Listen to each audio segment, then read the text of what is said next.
अस्सलाम वालेकुम students. Next lecture का आगाज़ करते हैं और नेक्स्ट टॉपिक है हमारा एवोल्यूशनरी प्रेशर्स। एवोल्यूशनरी प्रेशर्स में हम लोग जो हैं बेसिकली अडाप्टेशंस पढ़ेंगे फिशेस की, कौन कौन सी अडाप्टेशंस हैं जो उन्होंने इख्तियार की। और इसको पढ़ते हैं। सबसे पहले है why is the fish like, यानी फिश लाइक क्यों होती है। क्योंकि फ़िश को कैसे डिज़ाइन किया गया है, फ़िश को वाटर के अकॉर्डिंग ही डिज़ाइन किया गया है, जिसकी इन्वायरमेंट को देखते ही डिज़ाइन किया गया है। डेफिनेटली जो भी एनिमल जिस इन्वायरमेंट में रहता है उसके वैसे ही फीचर्स होते हैं। और जैसे कि हम लोग टेरेस्ट्रियल इन्वायरमेंट में रहते हैं तो हम लोग उसी तरह ही अडाप्टेड हैं। ऐसे ही जो फिशेस हैं अगर वाटर में रहते हैं तो उसके अकॉर्डिंग ही उनके बॉडी ऑर्गन्स हैं और उसी के अकॉर्डिंग उनके जो हैं बॉडी स्ट्रक्चर्स यानी बॉडी ऑर्गन्स, बॉडी शेप उसकी वैसे ही सब कुछ होगा। तो इसमें उन्होंने कहा है कि जो अगर कोई भी इन्वायरमेंट उसके सबसे पहले हम फिज़िकल करैक्टर्स को देखते हैं। जो फिज़िकल किसी भी इन्वायरमेंट के जो फिज़िकल करैक्टर होते हैं वो बहुत काउंट होते हैं। जैसे कि फिज़िकल करैक्टर में उसकी वहाँ पे लाइट, टेम्परेचर, फिर उसके बाद वहाँ पे जैसे वाटर है, ये सब आ जाते हैं। And important selective forces for aquatic animal although have adopted to aquatic environment in different. हर स्पीशी की अपनी जो है वो अडॉप्टेशन हैं, उसकी बॉडी के अकॉर्डिंग मॉडिफिकेशन हैं। और उसके बाद अगर हमने किसी फ़िश को स्टडी करना है तो सबसे पहले हमें फ़िश का हैबिटेट स्टडी करना पड़ेगा, फिर हमें उसके स्ट्रक्चर और फंक्शन भी साथ ही समझ आ जाएंगे। फिर उसके बाद कहते हैं कि इस सेक्शन में हम जो है फ़िश को देखेंगे किस डिफरेंट वेज़ में कैसे उन्होंने जो है अडॉप्टेशन ली फॉर लाइफ इन वाटर, यानी कि वाटर में उन्होंने कैसे अडॉप्टेशन ली। सबसे पहले आ जाता है लोकोमोशन, क्योंकि हर फिशेज़ जो है वाटर में रहती है तो वहाँ पर ये लोकोमोशन डू करेंगे, क्योंकि हर जानवर को एक जगह से दूसरी जगह मूव करना पड़ता है। तो कहते हैं फ़िश के लिए जो है सबसे पहले डेफिनेटली फ़िश करती है स्विमिंग। और स्विमिंग हमें पता है वो कैसे करती है। फ़िश की बॉडी होती है स्ट्रीमलाइन शेप होती है उसकी। स्ट्रीमलाइन शेप जैसे हमारे जहाज़ हैं, हेलीकॉप्टर हैं, उनकी शेप होती है, ऐसे इनकी स्ट्रीमलाइन शेप होती है। और उसकी बॉडी के ऊपर म्यूकॉइड सेक्रीशंस होती हैं जो कि इसको लुब्रिकेशन प्रोवाइड करती हैं।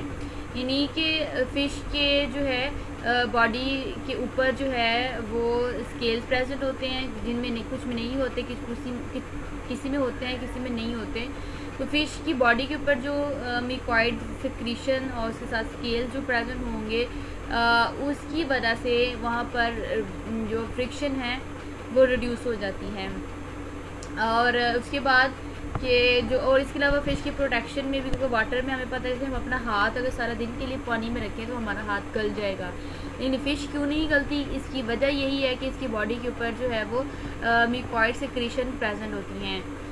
और इसी तरह जो है वाटर बियॉन्ड प्रॉपर्टीज़ भी होती हैं। उसके बाद जो कि फ़िश की जो मूवमेंट में एफिशिएंसी प्रोवाइड करती है। और जितनी जैसे वाटर करंट्स जो हैं वो तेज़ होती हैं उस लिहाज से उनकी बॉडी का स्ट्रीम लाइन है तो उनको फिर कोई फ़र्क नहीं पड़ेगा, उसको इतनी एनर्जी यूज़ नहीं करनी पड़ेगी मूवमेंट के लिए। तो अगर हम अपनी बात करें टेरेस्ट्रियल इन्वायरमेंट में, हमें जो है अगर हम पानी में अगर गोता लगाते हैं तो हमें वहाँ पर ज़्यादा स्ट्रगल करनी पड़ती है स्विमिंग के लिए। तो लेकिन क्योंकि हमारी बॉडी उसके अकॉर्डिंग मॉडिफाइड नहीं होती, जो जानवर जिस इन्वायरमेंट का आदी है उसके अकॉर्डिंग ही वो अडाप्टेड होगा। लेकिन अब फ़िश है, फ़िश को जो है वो लिटिल एनर्जी यूज़ करनी पड़ती है in support against pull of gravity. Fish move through the water using fin and body wall. Fish जो है वाटर में मूव कैसे करती है, अपने फिन्स का इस्तेमाल करती है। डेफिनेटली उनके पास एक ही स्ट्रक्चर मौजूद है फिन का, तो वो अपनी फिन को इस्तेमाल करती है गेंस्ट द बॉडी वॉल, यानी इसको पुश करेगी बॉडी वॉल के गेंस्ट। फिर उसके बाद कहती है incompressible stoning water and one who has eaten a fish fillet. कहते हैं जिसने फ़िश फिलेट को ईट किया है और वो रियलाइज़ कर सकता है कि फ़िश की बॉडी किससे बनी होती है, वो मसल से बनी होती है, muscle bundle. Most fishes are range in a zigzag pattern. Fish का जो मसल्स हैं वो जिगजैग पैटर्न की तरह अरेंज होते हैं। तो उसके बाद कहते हैं कि कॉन्ट्रैक्शन ऑफ इस मसल की कॉन्ट्रैक्शन की मदद से ही जो है ये फास्ट मूविंग कर सकती हैं। डेफिनेटली कोई भी इंसान मूव करता है तो उसको मसल और उसके जो स्केलेटन होते हैं वो एक साथ जो है वो हेल्प करते हैं, तो ही कोई भी एनिमल मूव कर सकता है। तो इसके भी मसल जो हैं वो जिगजैग फैशन में कॉन्ट्रैक्शन और रिलैक्सेशन करते हैं, तो ऐसे वो फ़िश जो है मूव कर सकती है। अब आगे कि फास्ट स्विमिंग जो फ़िश करती हैं जैसे कि tuna and mackerel. Tuna mackerel जो है ये supplement body movement with the vertical caudal fin. इनमें इन फिशेस में जो है वो वर्टिकल कॉर्डल फिन मौजूद होता है। कॉर्डल फिन यानी कि इसके टेल रीजन पे जो फिन मौजूद है इसको कॉर्डल फिन कहते हैं।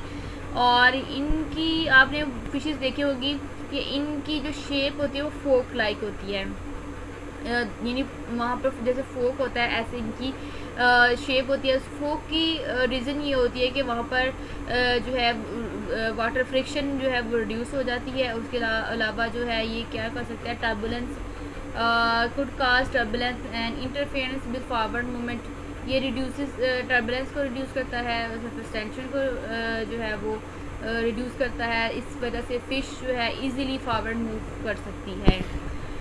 उसके बाद आ जाती है न्यूट्रिशन एंड डाइजेस्टिव सिस्टम। ये न्यूट्रिशन एंड डाइजेशन भी कह सकते हैं, डाइजेस्टिव सिस्टम भी कह सकते हैं।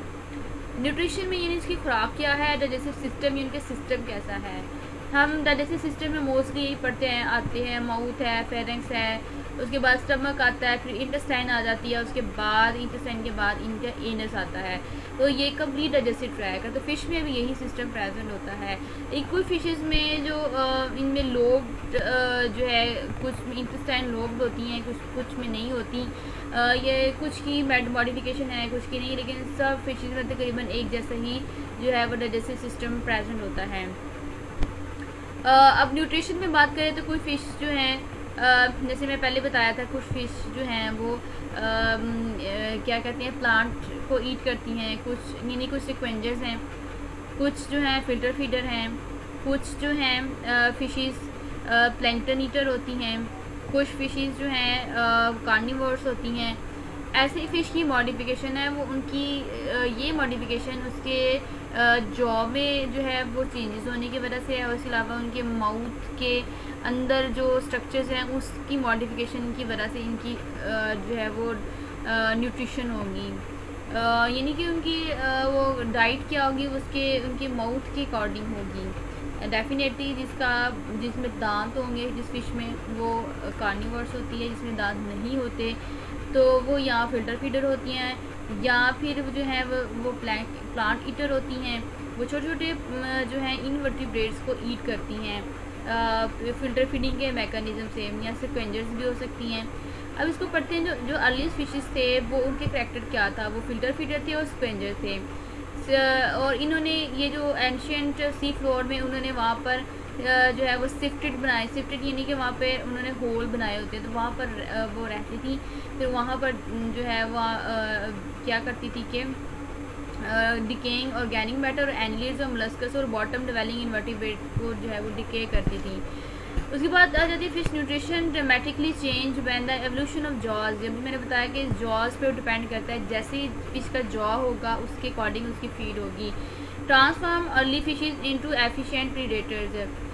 ये जो यही जॉ का स्ट्रक्चर है उसको एफिशिएंट प्रीडेटर में जो है वो ट्रांसफ़र कर सकती है। जैसे कि हम जानते हैं कि शार्क है वो इंसानों को भी खा लेती है, उसका माउथ कैविटी यानी इसका जॉज बहुत बड़ा होता है, तो इस वजह से फिर उसकी मॉडिफिकेशन उसके अकॉर्डिंग होगी। छोटी फिशेस क्यों नहीं खा सकती, क्योंकि उनका जॉज जो है वो छोटे होते हैं, तो उनमें ऐसे स्ट्रक्चर्स मौजूद नहीं होते कि वो इंसानों को खा सकें। मोस्ट मॉडर्न फिशेज जो हैं जैसे प्रीडेटर हैं spend much of their life searching food. इनमें ये जो जानवर जो पानी में रहने वाले होते हैं वो ज़्यादातर अपना हिस्सा जो है वो फूड सर्चिंग के लिए गुजारते हैं, क्योंकि उन्होंने खाना है तो उन्होंने ज़िंदा रहना, नहीं खाएंगे तो ज़िंदा कैसे रहेंगे। तो फिर वाटर में फिर प्रीडेटर प्रे रिलेशनशिप का भी प्रॉब्लम होता है, बहुत ज़्यादा कॉम्पिटिशन का प्रॉब्लम होता है। इन्वायरमेंट में जो फिज़िकल फैक्टर्स यानी बहुत रोल प्ले करते हैं फूड सर्चिंग में, तो इसलिए फिर ये हर वक्त इसको फेस करते रहते हैं। यानी कि इनका दिमाग जो है वो इसी के अकॉर्डिंग जो है वो इन फिट हुआ होता है कि इन्होंने रिप्रोडक्शन करनी है, इन्होंने खाना पीना है, डेट्स इट, और लड़ाई करनी है। इसके अलावा इनके इतने कोई फंक्शन जो हैं वो नहीं देखने को मिलते। फिर उसके बाद ये prey very tremendously, some fishes feed on invertebrate animal, जैसे कि कुछ फिशेज हैं वो इनवर्टिब्रेट एनिमल को करती है बाय फ्लोटिंग और स्विमिंग इन द प्लैंकटन और लिविंग ऑन द सबस्ट्रेट। ये डिफरेंट मैकेनिज्म है। स्विमिंग करके भी जो हैं वो इनवर्टिब्रेट एनिमल को फीड कर सकती हैं, सरफेस के ऊपर बैठ के कर सकती हैं, फ्लोट करके कर सकती हैं। ये डिफरेंट स्ट्रेटजी आ जाती हैं। Many feed on other vertebrate, कुछ वर्टिब्रेट को ईट कर सकती हैं। Similarly the kind of food that one fish is eat at different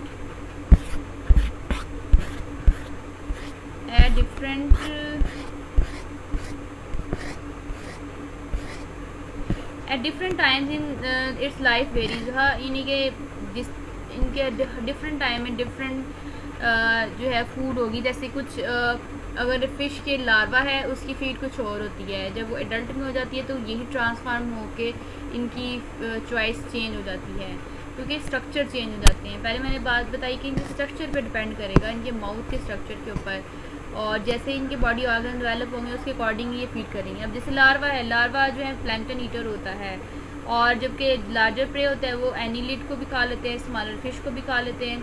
fishes usually swallow prey whole, कुछ फिशेज जो हैं वो यूजुअली होल प्रे को स्वेलो कर सकती हैं। टीथ कैप्चरिंग के लिए, होल्डिंग के लिए इस्तेमाल होते हैं, और टीथ जो है वो मॉडिफाइड होते हैं क्रशिंग के लिए।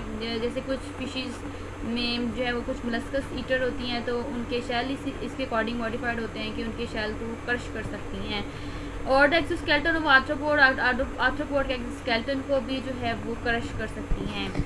To capture prey, fishes often use suction that closing the opercula and rapidly opening the mouth create, यानी कि कैप्चर को प्रे करने के लिए क्या मैकेनिज्म है। जैसे कोई भी प्रे को कैप्चर करना है, सबसे पहले वो क्या करेगी, सक्शन का फिनोमेना परफॉर्म करेगी, सक करेगी। किसी भी चीज़ को सक करने के लिए क्या करेगी कि अपने अपर क्यूला, यानी जहाँ पर इनकी गिल्स प्रेजेंट होते हैं, फिश की बॉडी के ऊपर अपर क्यूलम होता है, उसके नीचे जो है वो गिल्स प्रेजेंट होते हैं, तो उसको क्लोज कर दें। क्योंकि आगे हम अपर क्यूलम का फंक्शन बहुत डिटेल से पढ़ते हैं। अपर क्यूलम को अगर हम ये फिश अपर क्यूलम के थ्रू जो है वाटर एंटर होता है, उसके अंदर गिल रैकर मौजूद होते हैं, वहाँ से भी फ़िश जो है फ़िल्टर फीडिंग का फिनोमेना परफॉर्म करती है। तो ये लेकिन अब ये क्या करेगी, इसको क्लोज कर देगी, फिर मुँह खोलेगी, फिर वो जो फिर इसके बाद वहाँ पर नेगेटिव प्रेशर जनरेट हो जाएगा, फिर वाटर उसके अंदर दाखिल होगा, फिर वो जो प्रे है उसके मुंह में चला जाएगा।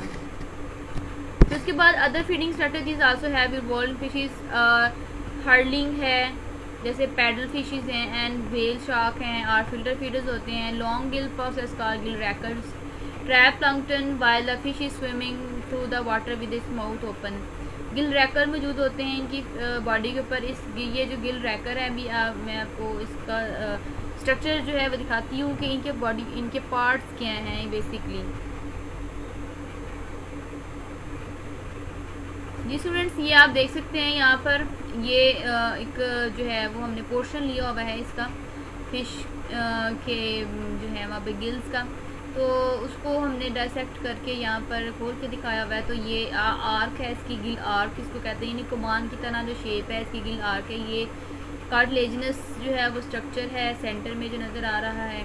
उसके बाद ये जो है वो गिल फिलामेंट्स हैं, जो कि ये वाले जो स्ट्रक्चर हैं गिल फिलामेंट भी आपको नज़र आ रहे हैं। और इसके अंदर जो है ब्लड कैपिलरीज का नेटवर्क होता है, ब्लड यहाँ पे जो है वो एंटर होता है और यहाँ से ही वापस जाता है। ये इसका भी फिनोमेना हम आगे पढ़ेंगे। और उसके बाद ये जो है ये गिल रैकर्स हैं। गिल रैकर्स जैसे हमारे मुंह में दांत होते हैं, ऐसे इनमें गिल छोटे छोटे जो हैं गिल रैकर्स मौजूद होते हैं, जो कि फूड कैप्चरिंग में रोल प्ले करते हैं। और यहाँ से ये जो है इनकी ओपनिंग होती है माउथ कैविटी के अंदर, तो यहाँ से जो फूड पार्टिकल यहाँ पे जो ट्रैप हो जाते हैं वो इनकी माउथ कैविटी में अंदर दाखिल कर दिए जाते हैं। तो ये इसका पोर्शन है। और यहाँ पर भी आप देख सकते हैं ये किसी दूसरी फ़िश का जो है वो दिखाया गया है। ये गिल रैकर है, गिल आर्च है, और आर्च भी कहते हैं, कुछ आर्क भी बोलते हैं, आर्क वर्ड ठीक है। और ये वाला गिल फिलामेंट, जैसे कि इस फिगर में देखें, ये इसका अपर क्यूलम इनका ढक्कन है, ये लिड भी है इसकी, यहाँ पर ये गिल आर्च है ये वाली, और ये गिल फिलामेंट है, और ये गिल रैकर्स हैं। ये इसकी फ्लैपिंग होती रहती है, ऊपर नीचे ऊपर नीचे ऊपर नीचे। तो फ्लैपिंग के थ्रू जो है एक पंपिंग एक्शन होता है, वाटर इसके अंदर दाखिल हो जाता है और ये फिर जो है वाटर इसके अंदर दाखिल होगा, ऐसे फिर रेस्पायरेशन भी होती है, फिशेस रेस्पायरेशन का फिनोमेना भी ऐसे परफॉर्म करती है। ये भी हम जो है पढ़ेंगे। जैसे यहाँ पर दिखाया हुआ है कि वाटर इसके अंदर दाखिल हो रहा है, फिर इसी के थ्रू जो है वो बाहर जो है वो रिलीज़ हो रहा है। ये गिल आर्ट दिखाई गई हैं, यहाँ पे छोटे छोटे सेगमेंट्स हैं, ये इनका अपर क्यूलम है, इनका ढक्कन है। वाटर यूँ दाखिल होता है माउथ से, फिर यहाँ से बाहर, और ऐसे यहाँ पर जो है वो रेस्पायरेशन हो जाती है। अब हमने जो है वो अपने पॉइंट की तरफ आते हैं। कुछ फिशेस कहते हैं कि जैसे कि अदर फिशेस जैसे कार्प एक फ़िश होती है, feed on variety of plant and small in animals as few as such as lamprey external parasite for at least a portion of their lives। कुछ जो है वो जैसे लैम्प्रे है वो एक्सटर्नल पैरासाइट को ईट करती है अपनी ज़िंदगी कुछ हिस्से में। a few are primarily herbivores depend on the plants। Fish digestive tract is similar to that of the other vertebrates। ये भी मैं बता चुकी हूँ कि जैसे अदर वर्टिब्रेट में जो है फिश का डाइजेस्टिव सिस्टम, अदर वर्टिब्रेट में जैसे कि डाइजेस्टिव सिस्टम प्रेजेंट होता है, ऐसे ही फिश में भी इसी तरह से होता है। एनलार्जमेंट का स्टमक का काम होता है फूड को स्टोर करना, वहाँ पर जो है store large and often infrequent meals का। आपको पता है स्टमक का काम क्या है, इंटेस्टाइन का काम क्या है। स्टमक में भी एंजाइम्स होते हैं और फिर उसके बाद जो है इसमें एसिडिटी जो है वो प्रोवाइड की जाती है। यहाँ से जो है माउथ से लेकर फिर फेरिंग्स, फिर स्टमक, आहिस्ता आहिस्ता फिर इंटेस्टाइन, फिर वहाँ पर एंजाइमेटिक सेक्रेशन, फिर डाइजेशन का काम। डाइजेशन क्योंकि माउथ से स्टार्ट हो जाती है, लेकिन फ़िश के जो है वो डाइजेशन माउथ से स्टार्ट नहीं होती, वो जाकर पहले स्टमक में जो है वो डाइजेशन का प्रोसेस जो है स्टार्ट होता है। शार्क जो है other elasmobranchs have spiral valves in the intestine and bony fishes possess out pocket of the intestine called pyloric cecum which is increase absorption and secretory surfaces। Pyloric caecum present होता है जिसकी वजह से क्या है कि इनकी इंटेस्टाइन मज़ीद जो है वो मॉडिफाइड होती है और इसको पाइलोरिक सीकम कहते हैं, जो कि इनकी अडॉप्टेशन की वजह से वहाँ पे मज़ीद एब्जॉर्प्शन और सेक्रेटरी सरफेसेस जो हैं वो प्रोवाइड की जाती हैं। आ जाता है circulation and gas exchange. Circulation यानी अब सर्कुलेशन में हम पढ़ेंगे ब्लड सर्कुलेटरी सिस्टम यानी हार्ट, और गैसेस एक्सचेंज में हम लोग जो हैं वो गिल्स का ही स्ट्रक्चर पढ़ेंगे कि गिल्स के थ्रू गैसेस एक्सचेंज कैसे होती है। ऑल वर्टिब्रेट है क्लोज सर्कुलेटरी सिस्टम, इनमें भी क्लोज सर्कुलेटरी सिस्टम होता है in which heart pump blood in which heart pump blood, heart definitely blood को पंप करता है। ब्लड में रेड ब्लड सेल्स होते हैं और जिसमें रेड ब्लड सेल जो हैं वो हीमोग्लोबिन पर मुश्तमिल होते हैं through a series of arteries, capillaries and veins. कोई भी ब्लड सर्कुलेटरी सिस्टम है उसमें मेजर पहले हार्ट है, हार्ट से आगे जो है कैपिलरीज और आर्टरीज निकलेंगी। बड़ी वाली भी जो है वो आर्टरीज और वेन्स होती हैं, इनके नाम उन्होंने डिफरेंट रखे होते हैं, जैसे एओर्टा के नाम से नेम्स होते हैं। उसके बाद जो है आर्टरीज और वेन्स मज़ीद सब डिवाइडेड होती हैं छोटी छोटी स्मॉल ब्लड वेसल्स में, जिसको हम लोग कैपिलरीज का नाम देते हैं। कैपिलरी दरअसल टिश्यूज़ तक जाती हैं, ब्लड यहाँ ब्लड की सप्लाई करती हैं टिश्यूज़ तक, मीन टिश्यू लेवल तक वहाँ पर ब्लड सप्लाई करना यानी ऑक्सीजन प्रोवाइड करना। The evolution of lungs in fishes was parallel by changing vertebral circulatory system, यानी कि जैसे फिशेस में जब लंग की मॉडिफिकेशन होगी साथ ही जो है इनके सर्कुलेटरी सिस्टम की मॉडिफिकेशन होगी, और लंग और या गिल्स या सर्कुलेटरी सिस्टम एक दूसरे के साथ जो है पैरेलल वर्क करते हैं। जैसे ही क्योंकि हार्ट ने दरअसल ऑक्सीजनेटेड ब्लड प्रोवाइड करना होता है सेल्स को, और डीऑक्सीजनेटेड ब्लड जो है वो रिमूव करना होता है, तो ये ऑक्सीजनेशन जो है सारा प्रोसेस उसने लंग्स या गिल्स से लेना होता है। तो इसीलिए जो है यहाँ पर लंग्स गिल्स या उसके साथ हार्ट का आपस में क्लोज रिलेशनशिप होता है। अगर लंग मॉडिफिकेशन होगी हार्ट में भी मॉडिफिकेशन होगी, गिल्स में मॉडिफिकेशन होगी हार्ट में मॉडिफिकेशन होगी। These changes are associated with loss of gills, delivery of blood into the lungs and separation of oxygenated and unoxygenated blood in the heart. की भी अभी मैंने बताया कि ये क्यों होता है। अगर किसी में फिश में जैसे लंग फिश में पड़ा है ये वहाँ पर ये प्रोसेस होता है। vertebrate heart develop from four embryological enlargement of a ventral aorta. जो है इसमें ड्यूरिंग एम्ब्रियोनिक स्टेजेस में यहाँ पर जो है वेंट्रल एओर्टा जो है इस ये कहते हैं कि ये डेवलप होके एक हार्ट बनाता है, इसके सेगमेंट्स बनते हैं. Fishes blood flows from the venous system through the sinus venosus, atrium and ventricle and conus arteriosus and into the ventral aorta.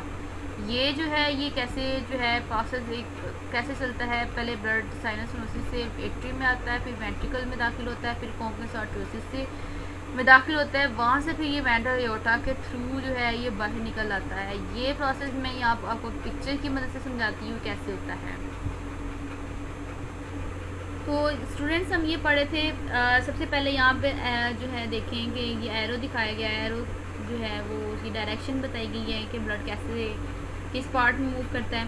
तो यहाँ पर देखें कि ये दो बेसिक पाथवे है. सिस्टेमिक पाथवे है, ये देखिए, वो एक रेस्पिरेटरी कैपिलरीज है. और इसमें जो है सबसे पहले ये देखें यहाँ से ये साइनस वेनोसिस जो है ये एक पार्ट है हार्ट का, और यहाँ से ब्लड आता है पहले एट्रियम में. एट्रियम यानी ये 2 चैम्बर्ड हार्ट है ना, तो 2 चैम्बर्ड हार्ट. लंग फिशेस में 3 चैम्बर्ड हार्ट होता है, और लेकिन यहाँ पे 2 चैम्बर्ड हार्ट है फिश का. एक एट्रियम होता है, एक वेंट्रिकल होता है. एट्रियम से फिर वेंट्रिकल में आता है, वेंट्रिकल पंप करता है ब्लड को, फिर ये कोंकस आर्टियोसिस में दाखिल होता है. कोंकस आर्टियोसिस से फिर ये जो है यहाँ से गिल्स में ब्लड भेज दिया जाता है. यहाँ पर जो है गिल्स में ब्लड भेजने के साथ ही यहाँ पर जो है ऑक्सीजनेशन होती है इनकी. ऑक्सीजनेटेड ब्लड जो है फिर यहाँ से गिल से फिर यहाँ से जो है सिस्टेमिक सर्कुलेशन यानी ये बॉडी आर्गन्स तक प्रोवाइड किया जाता है.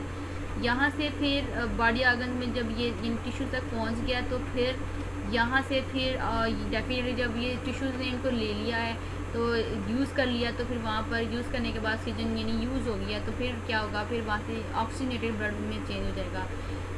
सॉरी डीऑक्सीजनेटेड ब्लड में चेंज हो जाएगा. पहले ऑक्सीजनेटेड से डीऑक्सीजनेटेड में चेंज होगा, तो यहाँ से फिर इसको रिसीव करेगा डीऑक्सीजनेटेड ब्लड, फिर ऑक्सीजनेशन के लिए फिर ये हार्ट से गुजरेगा, तो ऐसे ही गिल तक पहुँचने का काम देगा. तो ये पाथवे था जो मैं आपको बता रही थी पीछे जो हम ये पढ़े थे.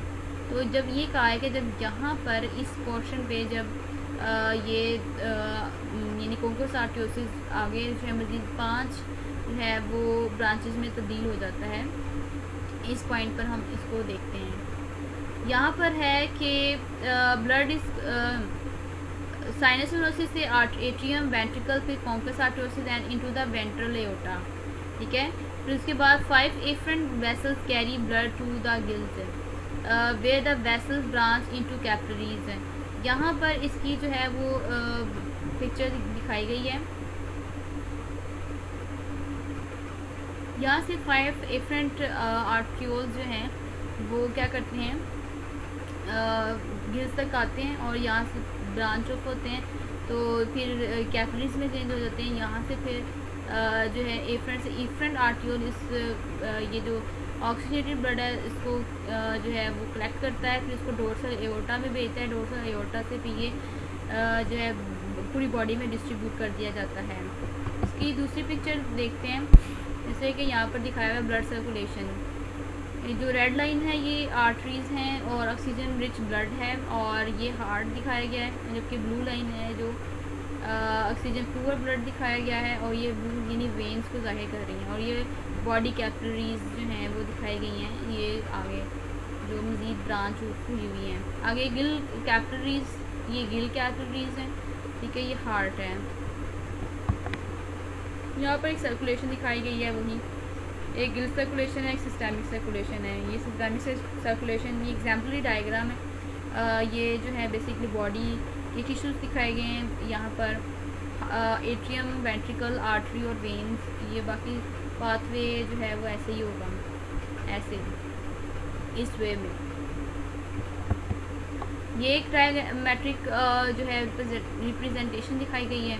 ये देखें, यहाँ से हिपैटिक वेन्स के थ्रू ब्लड रिसीव किया जाता है, कॉमन जिसको कार्डिनल कहते हैं, साइनस वेनोसिस से में दाखिल होता है, फिर एट्रियम, फिर वेंट्रिकल, फिर कोनस आर्टरियोसिस भी कहते हैं, कोनकस आर्टरियोसिस भी कहते हैं। फिर वहाँ से जो है वो यहाँ से ब्रांच ऑफ होती हैं जिसको गिल्स में भेजा जाता है या लंग्स में भेजा जाता है, एफरेंट ब्रैंकियल आर्टरीज, और उसके बाद फिर ये वेंट्रल एओर्टा में आती हैं, यहाँ से ब्रांच ऑफ होकर फिर गिल्स में भेजे जाते हैं, यहाँ वहाँ से फिर आगे डोर्सल एओर्टा से फिर आगे ब्लड जो है वो आगे सिस्टेमिक सर्कुलेशन के लिए भेज दिया जाता है। तो ये बेसिकली इसका मैकेनिज़्म बताया गया है। उसके बाद आ जाती है लंग फिशिज़ का फिनोमिना। लंग फिशिज़ क्योंकि हम यहाँ पर देखते हैं, इसको पढ़ने से पहले हम एक और जो है फिगर देखते हैं जो आपकी बुक पर बनी हुई है। जैसे कि ये यहाँ पर देख सकते हैं आप, ये वाला जो है वो बोनी फिश का है सिंपल, और ये वाला जो है ये लंग फिश का दिखाया गया है। ये वही पार्ट है साइनस वेनोसिस, और ये जो है इनका वेंट्रिकल है और ये एट्रियम है। एट्रियम और वेंट्रिकल 2 चैम्बर्ड हार्ट, और उसके बाद ये साइनस वेनोसिस है, वेंट्रल एओर्टा और कोनकस आर्टरियोसिस। ये इसका फंक्शन मैं भी बता चुकी हूँ कि कैसे जो है वो ब्लड कैसे किस तरह मूवमेंट होती है, और ये इनके आगे पाथवे बताया गया है। ये वेंट्रल एओर्टा है, ये डॉर्सल एओर्टा है, और ये हार्ट से जो है ये वेंट्रल एओर्टा ये से ये दिखाया गया, ये वेंट्रल एओर्टा है। वेंट्रल एओर्टा, फिर उसके बाद ये एफरेंट ब्रैंकियल आर्टरी है, और ये गिल कैपिलरीज जो हैं वो दिखाई गई हैं। तो अब मैंने बताया था कि वेंट्रल जो है एफरेंट जो है वो ब्लड को एफरेंट आर्टरीज जो है ब्लड को कलेक्ट करती हैं, क्योंकि एफरेंट आर्टरीज जो है वो गिल्स तक सप्लाई करती हैं। यहाँ से देख सकते हैं कि यहाँ पे गिल्स की सप्लाई हो रही है गिल्स, और फिर यहाँ से ब्लड को कलेक्ट किया जाता है, फिर इसमें डोर्सल एओर्टा में दाखिल कर दिया जाता है। डोर्सल एओर्टा से भी सिस्टेमिक सर्कुलेशन के लिए जो है वो ब्लड को भेज दिया जाता है। सिस्टेमिक सर्कुलेशन का मतलब मैं पहले भी बता चुकी हूँ कि जैसे बॉडी ऑर्गन्स के जो टिश्यूज़ होते हैं वहाँ तक सप्लाई करना। उसके बाद ये हम पढ़ रहे हैं, तो इसमें स्ट्रक्चर्स तकरीबन सिमिलर है। इसमें क्योंकि गिल्स भी प्रेजेंट होते हैं, इसमें लंग्स भी प्रेजेंट होते हैं। तो यहाँ पर जो इनकी ब्रांच नंबर जो 6 है वो मॉडिफाइड होकर जो है वो पल्मोनरी आर्टरी में चेंज हो जाती है। पल्मोनरी आर्टरी जो है वो आगे जाकर लंग्स में जाएगी, और वहाँ से ब्लड को जो है ऑक्सीजन वहाँ से ऑक्सीजन लेगी, ठीक है। यहाँ से गिल से ऑक्सीजन मिल जाती है, और इस केस में अगर ब्रॉड कंडीशन हो जाती है तो फिर लंग से ऑक्सीजन लेती है। अब इसको देखें, यहाँ पर ये राइट एट्रियम है, और ये जो है ये वेंट्रिकल है। इसमें क्योंकि 3 चैम्बर्ड हार्ट आ जाता है, जैसे कि राइट एट्रियम और लेफ्ट एट्रियम।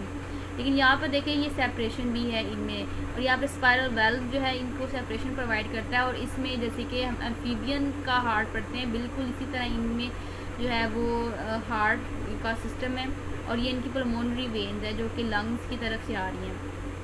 यहाँ से जो है ब्लड इधर एंटर होगा, फिर वेंट्रिकल में दाखिल होगा, फिर यहाँ से फिर जो है वो राइट एट्रियम में दाखिल होता है, ठीक है। ऐसे इनकी जो है वो आगे इनका पाथवे है।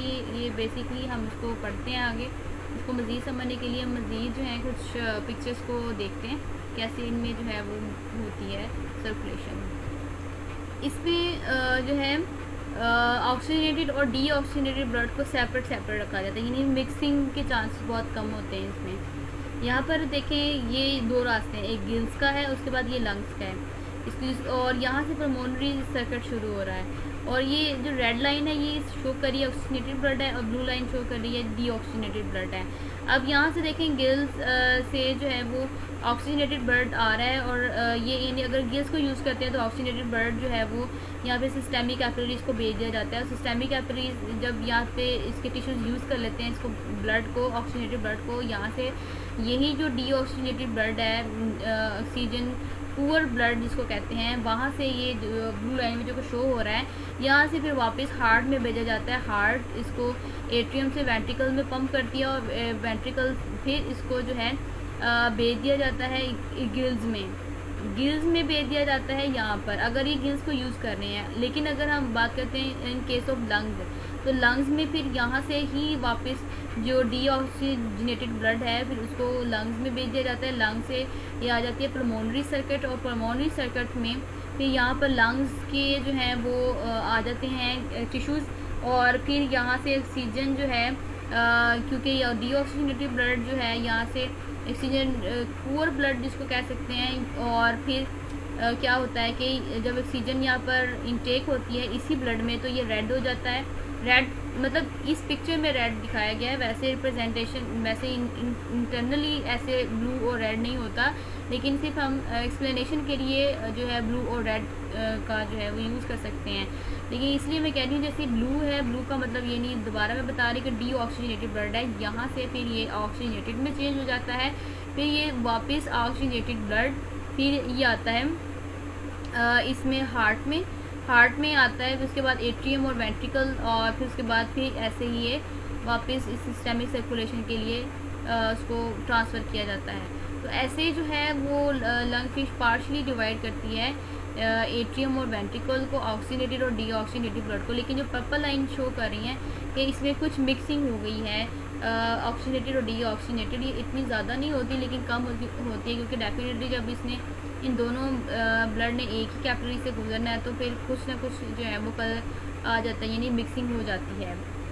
तो ये बेसिकली इसका जो है मैकेनिज़्म बताया गया है, और इसमें आप पढ़ लीजिएगा, वही बात बताई गई है कि क्या कहता है कि spiral valve in the conus arteriosus help direct blood from the left side of the heart to the pulmonary artery and blood from the left side of the heart to remaining aortic arteries. ठीक है, right side of the heart है जो pulmonary artery की तरफ भेजा जाता है, उसके बाद जो left side of the heart है, left side of the heart blood जो है वो कहाँ भेजा जाता है, एओर्टिक आर्टरीज की तरफ। इस तरह जो है lung fish show distinction between pulmonary circuit and systemic circuit. उसके बाद नेक्स्ट टॉपिक जो है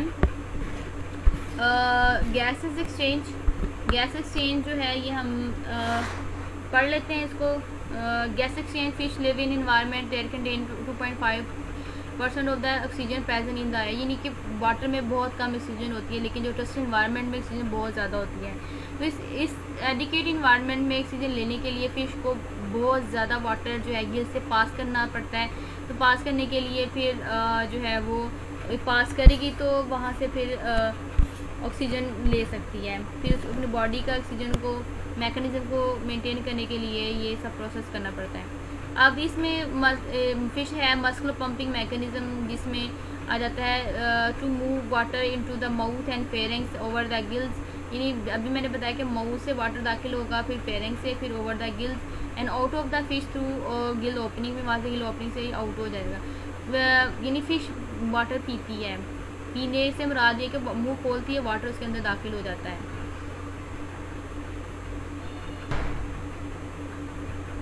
जैसे कि इस पिक्चर में फिर रिपीट कर रही हूँ मैं, वाटर दाखिल हो रहा है, ऐसे मुंह खोलती है, फिर फेरेंक्स से, फिर ये अपर क्यूलम, और ये यहाँ से जो है गिल आर्चेस के थ्रू ये इस अपर क्यूलम से बाहर।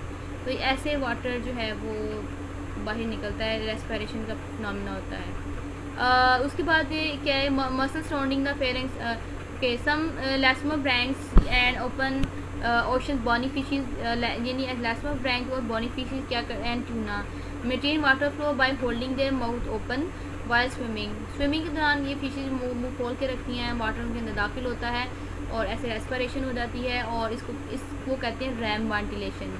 लैस्मो ब्रैंक do not have operculum, लेकिन लैस्मो ब्रैंक में अपर क्यूला नहीं होता वाटर पंपिंग करने के लिए। देयरफॉर जैसे शार्क है must keep moving to survive, ये शार्क इसको जो है वो मूव करती रहती है ताकि सर्वाइव कर सके।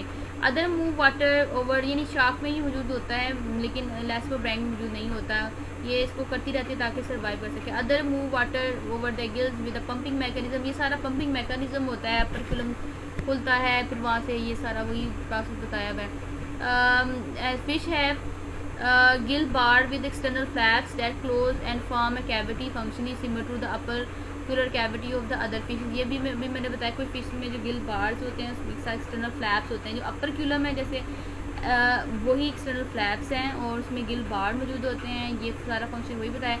कुछ फिशेस में स्पायरेकल्स होते हैं जो कि मॉडिफाइड होते हैं। स्पायरेकल कहाँ होते हैं, modified pharyngeal slits are open just behind the eyes of elasmobranch, eyes के बिल्कुल नीचे जो हैं छोटे छोटे सुराख होते हैं, उसको स्पायरेकल्स कहते हैं। जैसे आर्थ्रोपोड्स के साइडों पर उसकी बॉडी के जो हैं वो स्पायरेकल मौजूद होते हैं। आपने अक्सर देखा होगा कि आर्थ्रोपोड जो हैं वो सांस लेते नज़र आते हैं, उनकी बॉडी कभी ऊपर जाती है कभी नीचे, तो ये इनके स्पायरेकल जो हैं वो पानी को अंदर ऑक्सीजन को अंदर दाखिल करते हैं, यानी हवा को अंदर दाखिल करते हैं, तो ऐसे वो जो है जैसे हमारे लंग्स एक्सपैंड करते हैं, रिलैक्स करते हैं। इनमें भी ऐसे ही होता है। इसके अंदर जो है स्पायरेकल मौजूद होते हैं, ये फ्रेंजियोसाइट्स का काम करते हैं और use an alternate root for water entering the pharynx. तो ये एक अल्टरनेट रूट है, वाटर इनके अंदर दाखिल हो सकता है। Gas exchange across Gill surface is very efficient. Gill visceral arts port gills, ये विसरल आर्ट्स मैंने भी बताया था, ये वही बताया हुआ है। ये सारा प्रोसेस यही अभी जो मैंने बता के गई थी, ये गिल आर्च है, गिल फिलामेंट है, गिल रैकर्स है। तो यहाँ पर भी इसके डिस्क्रिप्शन में भी यही लिखा हुआ है। तो इसकी जो है हम पिक्चर के थ्रू उसको पढ़ते हैं जो कि आपकी बुक पर बनी हुई है। ये यहाँ पर अपरक्यूलम है और इसको ओपन करके देखें तो हमें ऐसे का स्ट्रक्चर नज़र आता है। ये जो है गिल स्केलेटन है, इसने इसको सपोर्ट दी होती है और कार्टिलेजिनस होता है ये।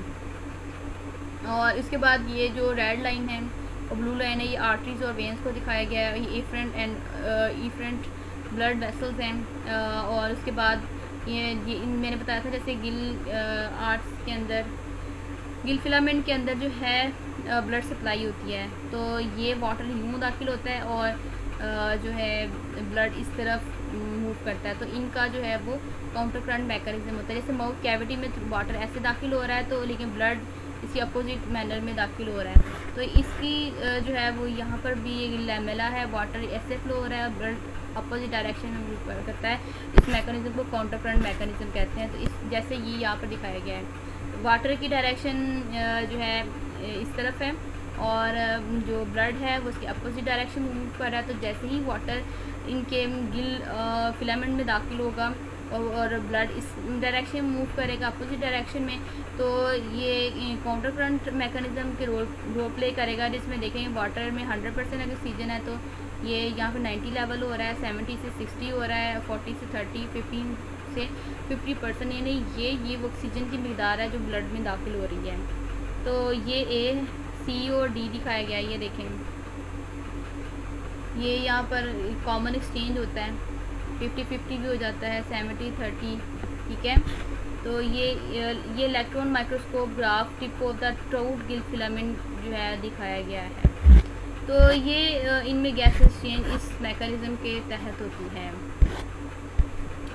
ये यहाँ पर इतना ही बताया गया है। तो नेक्स्ट जो है सिम ब्लैडर एंड लंग्स, ये नेक्स्ट लेक्चर में पढ़ेंगे। तो उम्मीद करती हूँ कि आप जो है इसको समझ गए होंगे। तो अगर किसी चीज़ की समझ नहीं आई तो आप कमेंट सेक्शन में कमेंट ड्रॉप कर सकते हैं। तो लेकिन मुझे उम्मीद है कि इसकी समझ आ गई होगी आपको। ओके स्टूडेंट्स, आज के लिए इतना ही। बाकी लेक्चर जो है वो हम नेक्स्ट देखते हैं। ओके स्टूडेंट्स, अल्लाह हाफिज़।